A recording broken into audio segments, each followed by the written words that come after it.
Hello everyone, आप सबका welcome है मेरे यूट्यूब चैनल पर।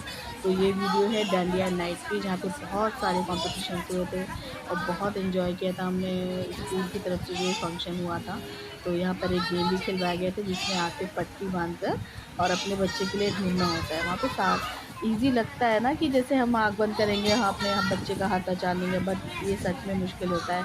ये सब बच्चों के वैसे ही हाथ एकदम सॉफ्ट टेंडर से होते हैं, तो नहीं पहचान पाते। बट मैंने ना एक उसमें ट्रिक दिमाग में पहले ही सोच के रखा था कि वहाँ पे जितने थे बच्चे, किसी के भी हाथ पे कलावा नहीं बंधा था। तो मैं जैसे धीरे धीरे सबको टच करके देखती रही, सबकी देखी, मैं सबकी कलाइयाँ चेक कर रही थी कि किसके हाथ पे कलाई पे कितना धागा। मैंने सबसे पहले चेक कर लिया था, क्योंकि उस दिन अष्टमी थी, तो कंजके खा के गई थी बच्ची, तो हर जगह से उसके हाथ में बहुत सारे कलावे बंधे थे। तो जैसे ही देखिए शायरी का हाथ आया, मैंने कहा और ये सब सारे बच्चों में बड़ी भी थी, जितनी भी गर्ल्स थी वहाँ पे सब में बड़ी थी। उन्होंने ऐसे